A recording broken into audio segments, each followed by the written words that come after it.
Hi, everyone. Happy New Year. For those of you in Asia and Europe, you're already in 2025. Happy New Year. And for us in the US, we're on the East Coast, we're only 2 hours away from 2025. And on the West Coast, it's 5 hours. So let's review 2024 because it's indeed a special year, a turning point. We may not feel anything special now, but decades later, when people look back, 2024 will be remembered as a pivotal year in history, defined by profound political power shifts. A total of 76 countries experienced changes in leadership in 2024, with 70 of them representing nearly half of the world's population holding national elections. In fact, 2024 stands as the largest election year in global history to date. So first, today I will talk about the major elections that have lasting impacts. And then I'll talk about democratic leaders who faced challenges in 2024, followed by authoritarian leaders, their life in 2024. And then we will talk about Xi Jinping, our protagonist, Xi Jinping and the CCP. President Jimmy Carter passed away, and he had a predestined relations with China. So I want to talk about his relations with China, which offers us some lessons, some important lessons. So that's what I will address last. All right, so let's begin. This year began with Taiwan's presidential election. The Taiwanese people elected William Lai, President Tsai Ing-wen's vice president, who emerged as the strongest candidate in defending Taiwan against Beijing's aggression. In my opinion, this election is important because William Lai's firm and non-conciliatory stance toward the CCP will position him as the most likely Taiwanese leader to play a major role in mainland China in the post-CCP era. Pro-CCP Taiwanese politicians will have little chance of appealing to mainland Chinese after the authoritarian communist regime becomes history. 2024 will also be remembered as the year with the bloodiest elections. Mexico witnessed its deadliest elections, with at least 37 candidates assassinated during the campaign period. Claudia Sheinbaum made history as Mexico's first female president, achieving a milestone overshadowed by the violence surrounding the election. In the US, Donald Trump, who survived 2 assassination attempts, campaigned against 2 Democratic candidates and won the election for the second time. His landslide victory after surviving assassinations validated an old Chinese belief, which says surviving a life-threatening calamity brings blessing in its aftermath. In Chinese, it's 大难不死，必有后福. Somehow, I don't think the English translation brings out the essence of the Chinese. 大难不死，必有后福. Yeah. One is destined to be blessed with good fortune after he or she survives a life-threatening tragedy, something like that. While Trump's victory is the most consequential and dramatic political event of 2024, further solidifying a rightward shift in world politics.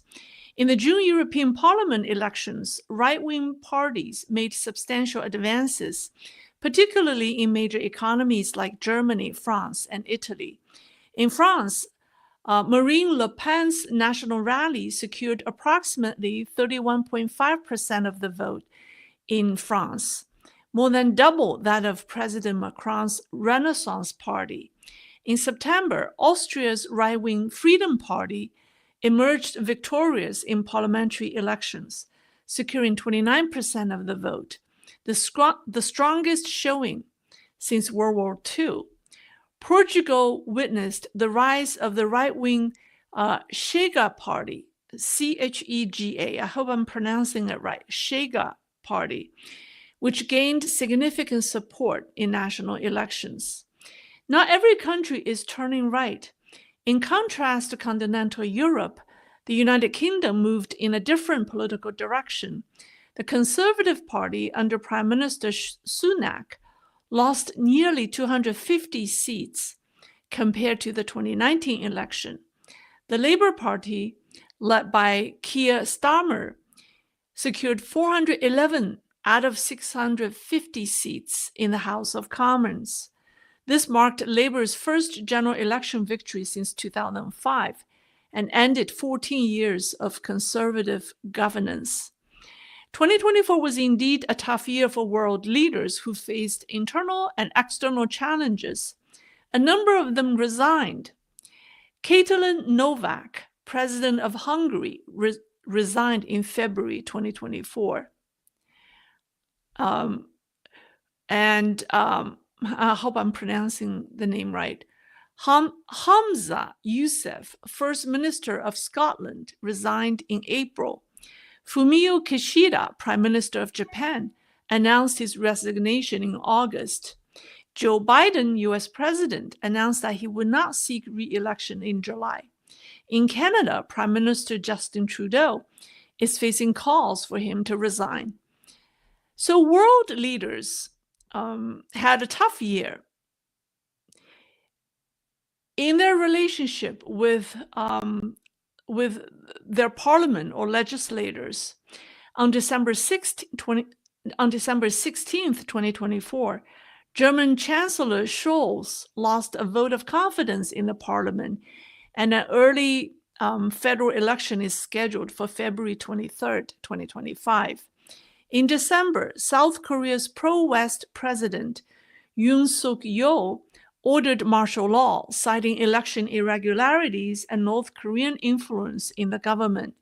The parliament, which is controlled by the pro-North and pro-China opposition party, voted to overthrow his order. The opposition-controlled parliament also impeached Yoon, and then again impeached the interim president, Han Duck-soo. The parliament's action caused large-scale rallies from both those who support Yoon and those who are against him. The South Korean court has issued an order to arrest President Yoon. I think that was a day ago. South Korea isn't the only Asian country experiencing intense partisan divisions within its political system. In Taiwan, the legislative yuan was embroiled in a significant dispute over proposed reforms aimed at expanding parliamentary powers at the beginning of the year.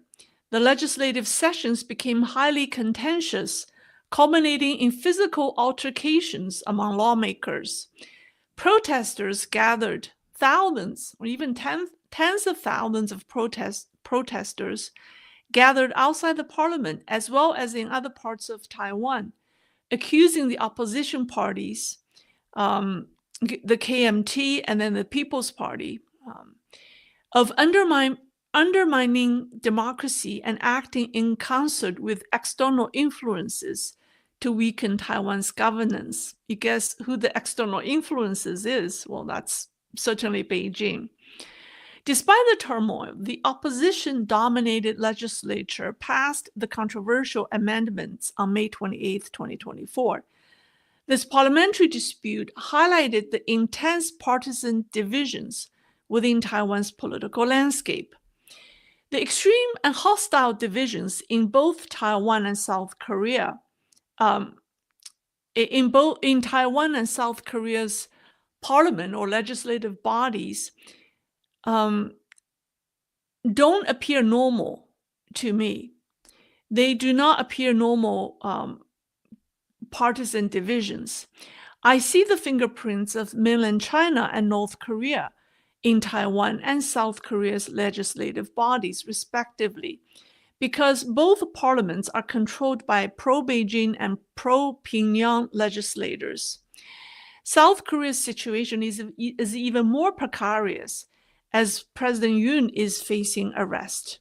I hope the South Koreans can bridge their differences and come together as a nation, and not leaving any gap for the North to take advantage of. In 2024, authoritarian regimes faced growing challenges in maintaining control amid internal dissent and external pressures. In August, in Bangladesh, students-led protests culminated in collapse of Prime Minister Sheikh Hasina's authoritarian government. Hasina fled to India, ending her 15-year rule. Her exact whereabouts in India is not known.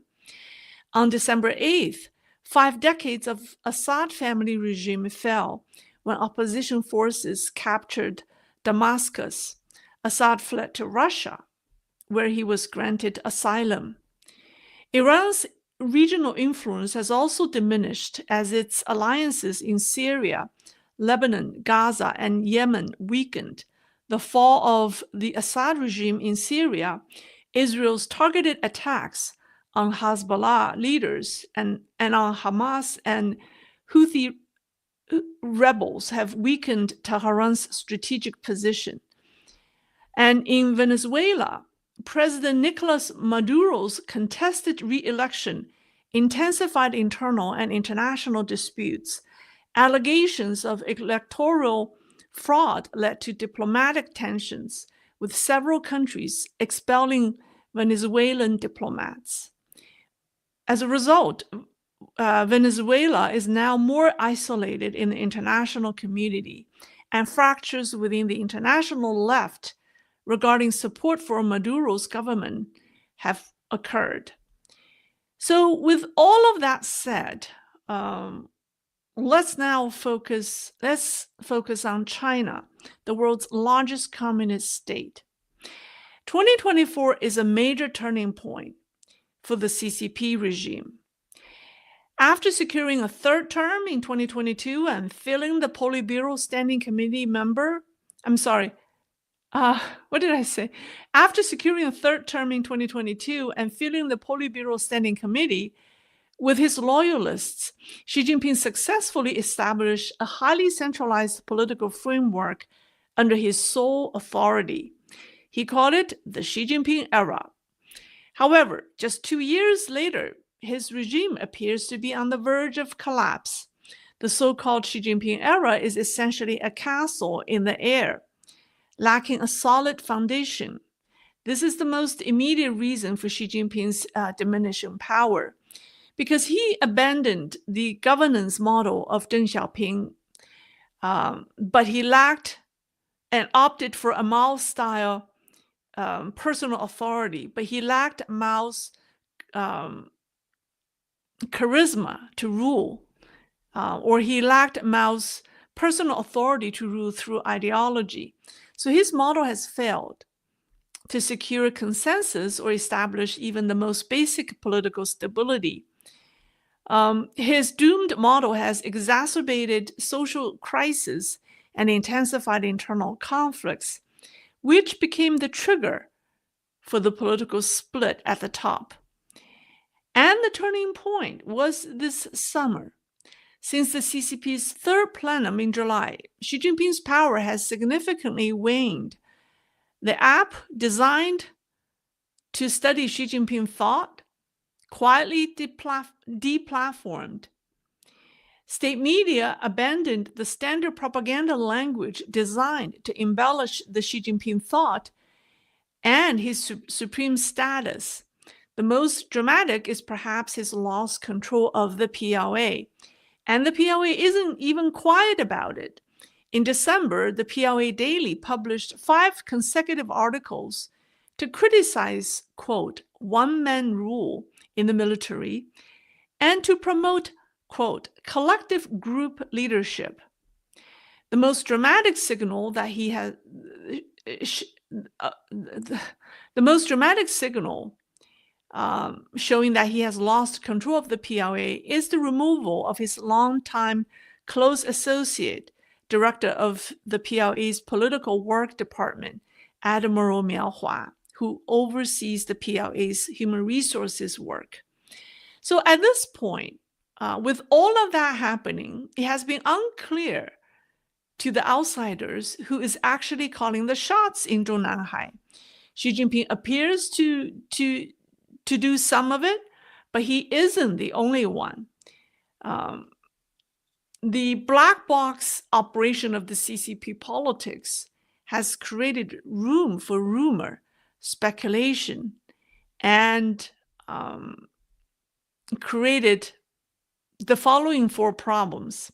The first one is the government is in disarray, with officials uncertain about the direction to take or how to address pressing issues, because they don't know who is really in control, and then they don't want to ruin their political future by following the wrong orders. So this has created an atmosphere of fear and helplessness. Secondly, meetings have become the main activity, with officials repeatedly discussing unresolved issues without finding solutions. The endless cycle of discussions has replaced meaningful action. Much of the government's work involves just rehashing old content and presenting it as new. 3, officials appear busy on the surface, but are essentially avoiding accountability. Many government employees adopt a passive attitude. They simply clocking in and clocking out, collecting their paychecks rather than taking responsibility to solve problems. And the biggest issue within the CCP and the government is that no one dares to speak the truth. Instead, officials rely on empty and meaningless rhetoric, echoing whatever their superior says, accompanied by big applauses. There's absolutely no genuine engagement or feedback or communication. So that's the state of the Chinese government right now. And everyone knows it can't go on like this forever. In China, the wave of anti-government protests is expected to grow.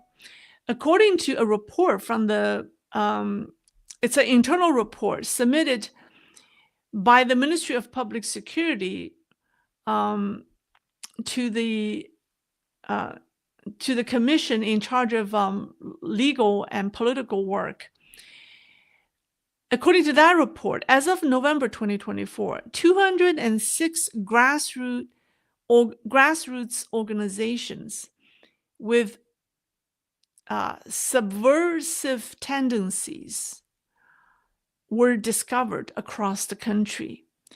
And what's striking is that a significant number of these organizations have members who are CCP officials. And some reports have suggested that local officials, seemingly anticipating social unrest, are said to have strategically placed family members in key positions. What do I mean by key positions? They are the jobs that manage grain reserves or meat and food depots. Yeah, so they know in times of social unrest, food, grain reserves, and grain depots are the most important strategic assets that you can hold on to. 2024 is the turning point of a power shift. Although I can't predict the future with certainty, I think 2025 will be a year of transition marked by tumultuous changes both in China and globally. We'll see intensified struggles between forces and ideologies, the good and the bad, the old and the new, left and right, becoming ever more pronounced. Xi Jinping may be forced to make significant compromises in 2025, allowing his opponents to gain greater control over the regime. His health will become a focal point of CCP politics next year, with his influence over the military continue to wane. But a clear successor may or may not emerge. But there's one thing that's certain, which is that Xi Jinping will not have an appointed heir. He will not be given the chance to appoint an heir of his choice. He will be compelled to relinquish more power with his rivals. So that's my review of 2024. It all focused on the power shifts that have, I call 2024 a turning point, and I will call 2025 a year of transition. And we won't see the end of this probably until 2026. All right, so now let's talk about former President Jimmy Carter, who passed away at the age of 100. At the end of 2023, Henry Kissinger died at the age of 100. Kissinger played an important role in Sino-US relations. And at the end of this year, Jimmy Carter passed away. He also contributed tremendously to the normalization of Sino-US relations. I want to discuss his relations with China, which he once described as the most remarkable relationship of his life. And there are lessons we can learn from it. We can learn from him. So Carter was born into a Christian family in the South. As a child, he was exposed to China. He recalled every weekend at church, the pastor would say that if you dug a hole straight down from here, you'd end up in China. And people there were very poor, constantly plagued by war and in need of help. Every week, he'd donate spare change. Excuse me. Every week, he'd donate spare change at church. His uncle, who was serving in the U.S. Navy and stationed in China, would write him letters from China. And he learned about someone named Sun Yat-sen, whom his uncle described as China's George Washington. Carter always kept a toy sailboat that his uncle brought him from China by his bedside. Carter visited China for the first time in 1949 when he was a young naval officer. Unfortunately, the Republic of China, founded by Dr. Sun Yat-sen, was falling into the hands of the CCP. In 1977, he became president of the United States. And despite strong domestic, was it 1977 or 1976? I lost track. It doesn't sound like it's 1977. 76? Anyways, despite strong domestic opposition, he bypassed Congress, abandoned the long-standing ally of the Republic of China, which is Taiwan, and secretly negotiated with Beijing to establish diplomatic relations, which were formalized on January 1st, 1979. Soon after, Deng Xiaoping became the first CCP leader to visit the U.S. President Carter was aware of the suffering of the Chinese people under the CCP. He advocated for their religious freedom. So during Deng Xiaoping's visit to the White House and at the grand banquet at the White House, Deng Xiaoping asked President Carter, he said, you've helped us a lot. Tell me, is there anything personal you'd like me to do for you? Carter replied, I'm a Christian. When I was a child, I would donate 5 cents every week to help Chinese children build hospitals and schools. Baptist missionaries who had been to China were my greatest heroes. I know there's no religious freedom in China. Bibles cannot be published. and foreign missionaries are not allowed in. I ask you to change these policies." Deng Xiaoping seemed surprised, but said he would give an answer the next day. Later, Deng agreed to allow the publication of the Bible. So, alongside the establishment of US-China relations, the CCP also initiated its reform and opening up. Carter believed he had achieved a great success. In 1982, during the National People's Congress of China, religious freedom was guaranteed in the new constitution. However, these so-called advancements were limited, superficial, and short-lived. The four cardinal principles advocated by Deng Xiaoping continued to brainwash the Chinese people. In reality, religious freedom existed only on paper. What were the four cardinal principles?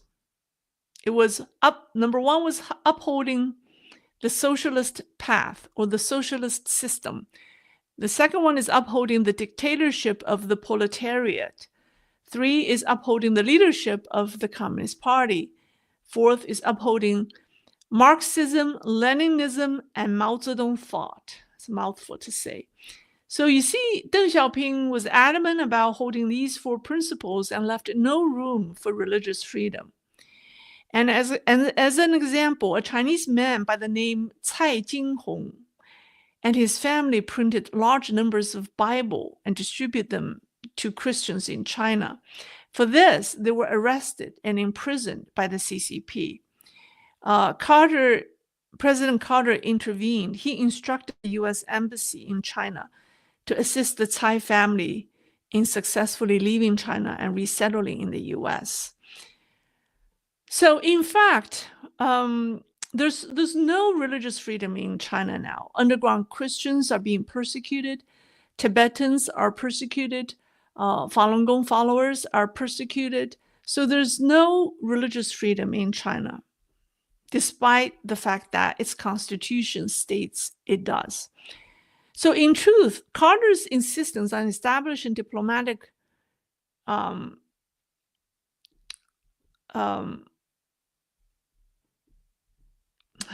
should I put it? The Carter, as he grew older, or as his political influence waned, the CCP also grew indifferent to him. During Carter's last visit to China in 2014, on the occasion of his 90th birthday, the reception he received was described by American scholar Orville Schell, who accompanied Carter, as nothing short of humiliating. The Carter Center, which President Carter established, faced significant challenges in its China-related projects after 2012. Starting in the 1980s, these projects ranged from supporting education for people with disabilities to promoting grassroots elections in rural areas. The Carter Center's mission worldwide was to promote and strengthen democracy. In other countries, the center observed national elections, such as presidential or parliamentary elections or referendums. But in China, it could only observe the lowest level, village committee elections. Even so, after 2012, since Xi Jinping came to power, these efforts were halted. Reports at the time indicated that Xi Jinping told Carter to change the research focus and stay away from rural elections and government transparency in China. As a result, the Carter Center withdrew from what the CCP deemed domestic affairs and shifted its focus on US-China relations.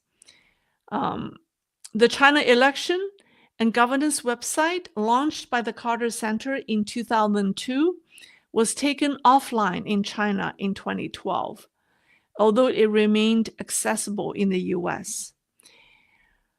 President Carter harbored goodwill toward China from an early age. However, his dealings with the CCP offered a profound lesson for us to reflect on. So what's the lesson? Well, the Chinese Communist regime does not represent the interest of China or its people. What Carter loves or loved is China and its people and its culture, but not CCP. A lot of Westerners, made the mistake or make the mistake of not distinguishing the two. All right, so that's all I have for tonight. It's New Year's Eve. I hope this is interesting. Let me go through the super chats.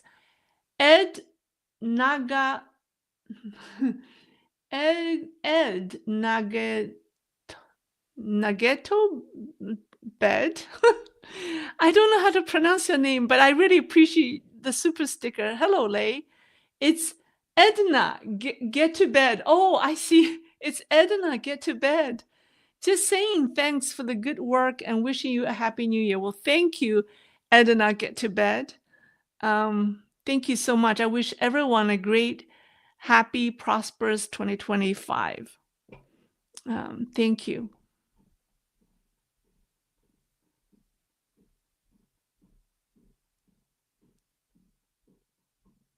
Okay. All right, let's see.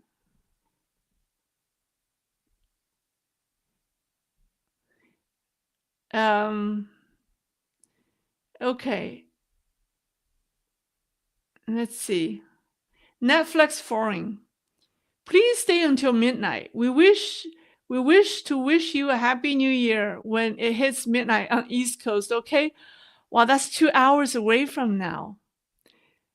What are we going to talk about? We have 2 hours to kill. Shall we do that? Wow. All right.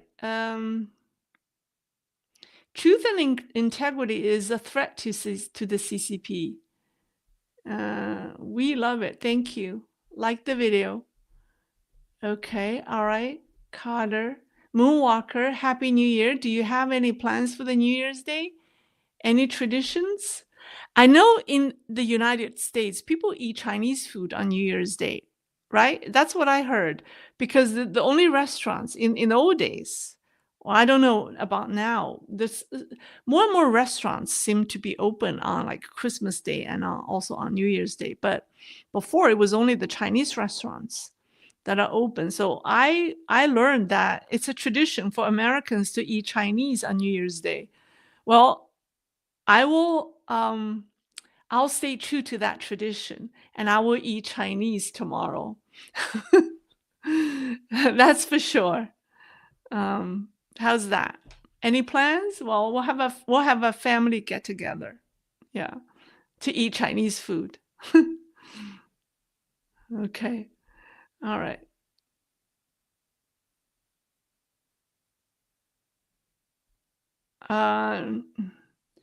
All right, let's see. John S. Will there be more cooperation, competition, confrontation between US, China? And there will be more confrontation for sure. At the beginning of this chat or this trail, someone said that China just hacked the US Treasury Department. And the person said that it's not going to make Trump very happy. And I would agree with him. I think this is not going to make the next US president happy at all. So he may react to that. And it is nasty, shall we say. Texas Panda say I vote yes. To stay until midnight? 2 hours? Wow. Okay, Chris 180s. We have two Chris. We have Chris 180, and then we also have a Chris 187. Is the Chris 187 fake? Chris, did you check that? And can people tell me, I mean, is the Chris 187 a fake Chris? Okay, here's from Johnny Garner. Lay, it is likely that the UK will soon have new elections with good prospects for reform. Good. That would be good. Because the way with the UK is going does not look very good. Thank you. Thank you, Chris.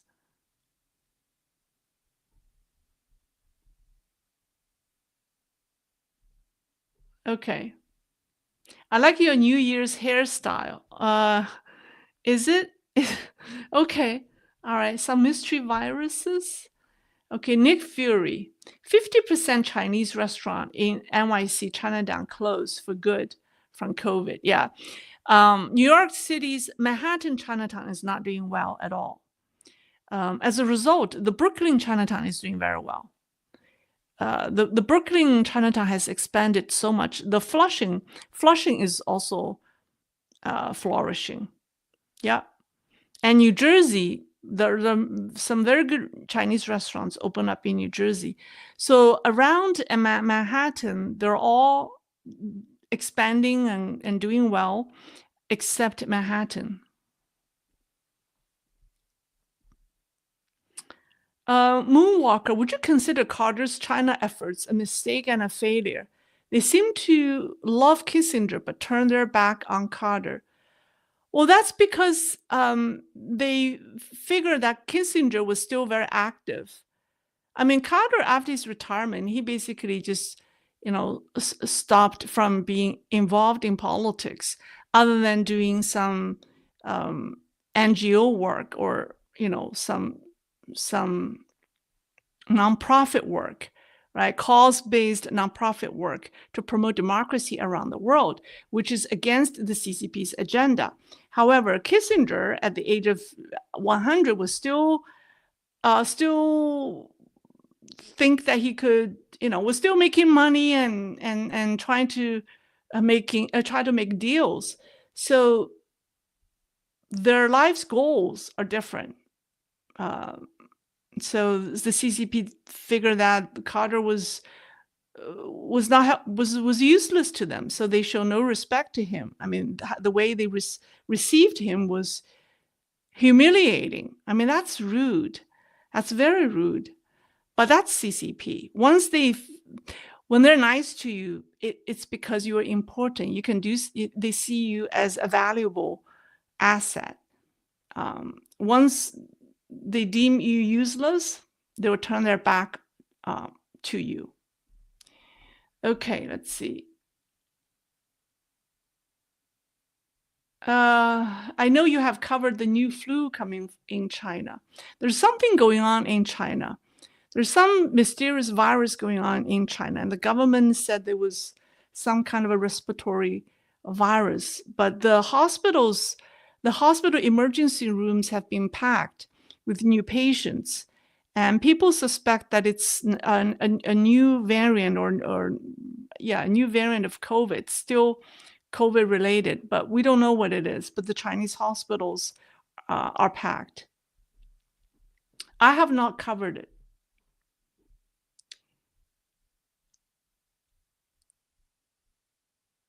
Texas Panda. In the South, it's pork, cabbage, and black-eyed peas. They say you are rooting to get ahead. The black-eyed peas go back to poor people having little else to eat. Pork, cabbage, and black-eyed peas sound very good to me.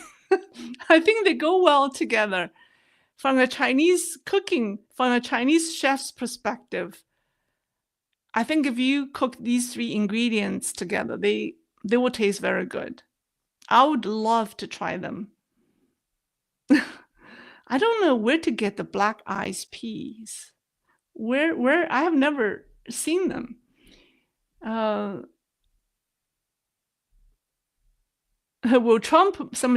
Waldron, will Trump make Taiwan the 52nd state? I don't think so. I think he's just doing the talk. I think he's just talking to get his ideas across, to get his goals accomplished. I don't think he expects Canada to really become the 51st state. Okay, Mike VP. Hi, Lei. Will we be war-free in 2025? Hi from Canada. I think so. I don't see how war can I mean, but the way, sorry, I take that back. With one exception, I don't see war will break out in the Taiwan Strait. Based on the way CCP politics, internal political struggles are heading.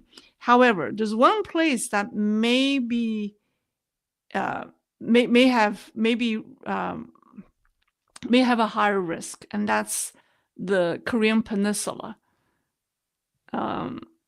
Yeah, with the way South Korea is going, will Kim Jong-un take advantage, or someone will CCP encourage Kim Jong-un to cause more trouble? I mean, it will not be a full-scale war like the 1950s, but will Kim Jong-un cause enough trouble for the South? That's possible. Backed by the CCP, backed by Beijing. Paul Levchuk. My dad's from New Jersey. He proposed the new New Jersey state model. New Jersey, you got a problem with that? Happy New Year. Is that the New Jersey model? New Jersey, you got a problem with that? I think New Jersey is Garden State, isn't it? I think New Jersey is Garden State.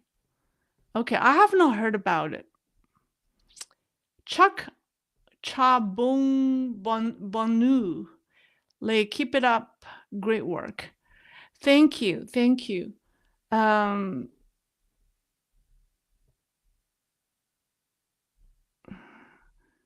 Moonwalkers supermarket, they come in cans as dry beans. Okay. I get lost in supermarkets. All right. Okay. From Galia. Hi, Lei from Jiangsu. Wow. Happy 2025. Love you and be as sharp analyst and as beautiful as you are. Okay. All right. Good. I will try to stay sharp and beautiful in 2025. Thank you. KP, what's your opinion on the World Economic Forum and its experts such as Jeffrey Sachs? How do you say CH? I have so much problem pronouncing these English words. Like I said Ceausescu, and one of my loyal fans correct me, is Ceausescu. And so I'm like, okay, so when do you pronounce, there's a place in Massachusetts called Worcester. So when do you say Worcester and when do you say Worcester? Right? To us, it's ever so confusing. Anyways, so here's the word, S-A-C-H-S, socks, or socks? I don't know. I don't know. My mind is leaving me. Okay.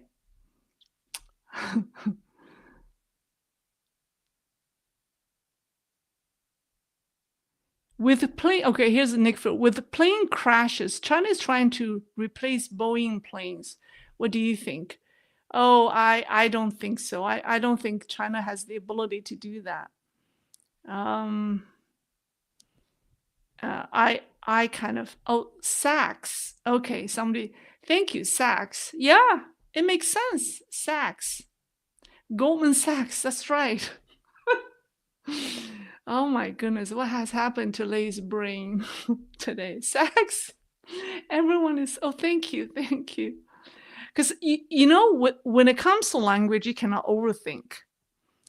Because I think sometimes I overthink and then I only get myself confused. Sachs, everyone is helping me with Sachs. Pronounce it Sachs. Okay. So when do you say Worcester and when do you say Worcester? Is there any rule? Can someone help me? There's a place in Massachusetts called Worcester. Worcester. When do you say Worcester and when do you say Worcester? So the C, when do you say CH? When do you pronounce it as CH? When do you pronounce it as C? Can someone help me?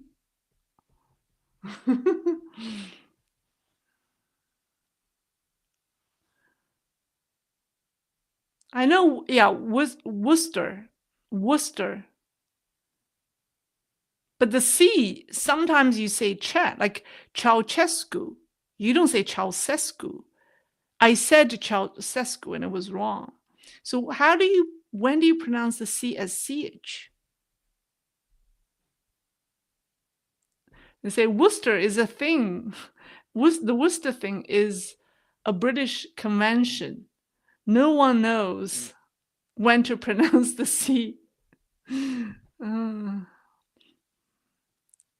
I saw there's a British comedian. His name is Michael. What's his name? McIntyre.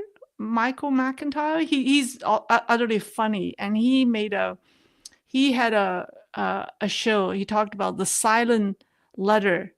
There's so many English words where the letter is not pronounced. And as a foreign speaker, as a non-native speaker, I could truly appreciate his sense of humor because it's utterly confusing to us. Like there's so many, like island, the S is not pronounced, comb, the B is not pronounced. There's so many letter in English words that are not pronounced that got us utterly confused. So I uh, thoroughly enjoyed his sense of humor. He said we should have a silent letter day where people are allowed to pronounce all the silent letters. He said a Romanian name is not the best example of English pronunciation from Jason Tilton. Good explanation.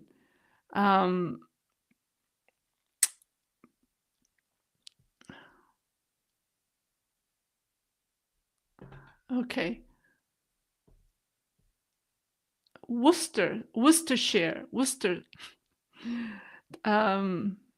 All right. I think I can't hold this live stream for 2 more hours. I'm sorry.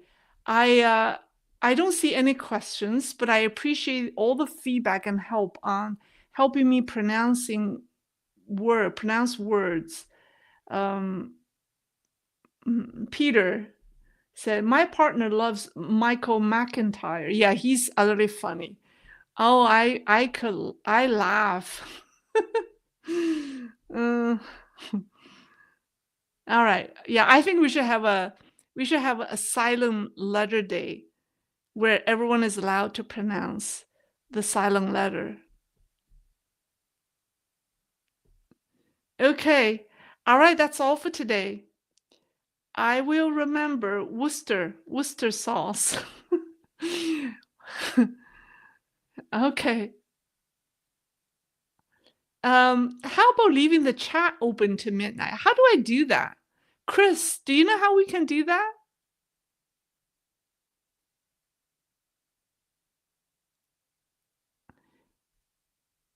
Someone asked me, do you have any comment about BRICS silently dumping that dollar? Are they? I don't think so. Now that this conversation has become totally lighthearted, I can't go back to talk about geopolitics. My mind is all filled with silent letters and okay, let's see. I don't know how to keep this alive. No rules, and there is no rules. Chris, can we keep this chat room open? Oh, here's a question from Galia. What about the prophecies of the year of the snake? Are we to see the troubles of she born in the year of the snake? Give you 2 cents. Oh, when it comes to prophecies, I mean, the prophecies are more complex to study than geopolitics. I wanted to include, this program, I started preparing for this program. I started studying the prophecies and what should we expect for 2025. But it's too complex. The prophecies are very requires more time to study than geopolitics. But I am working on that. Yeah, there's so many prophecies about 2025. So we should definitely talk about that. We should reserve that topic for a weekend show, perhaps. You just have to memorize everything. Joe Riley. Memorize everything. Pronunciations?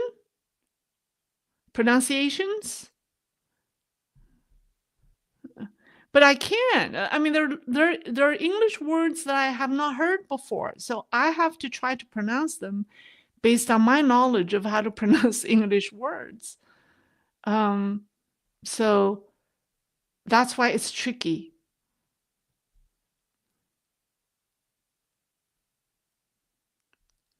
Somebody said, what's so interesting? And somebody asked me, will you ever cover the knife sellers? Yes. I think that should be part of the prophecy talk. Someone said, what's so interesting about women in communist China? What's so interesting about women in communist China? Okay, that's not a question addressed to me. Are they interesting?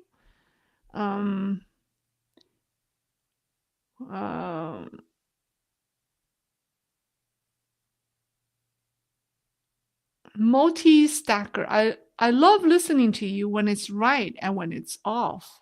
Respect. Okay, so you mean you love listening to me regardless what I say.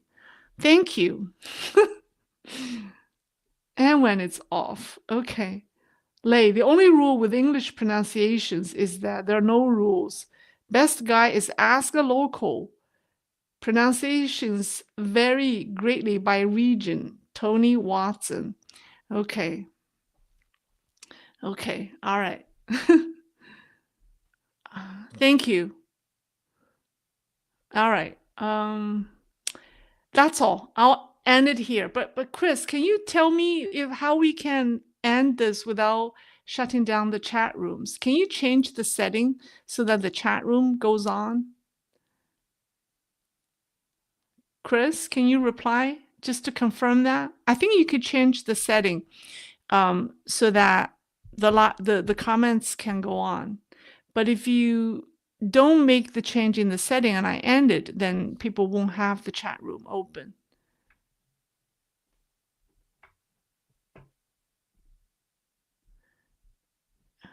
All right, I'm just waiting for Chris to respond.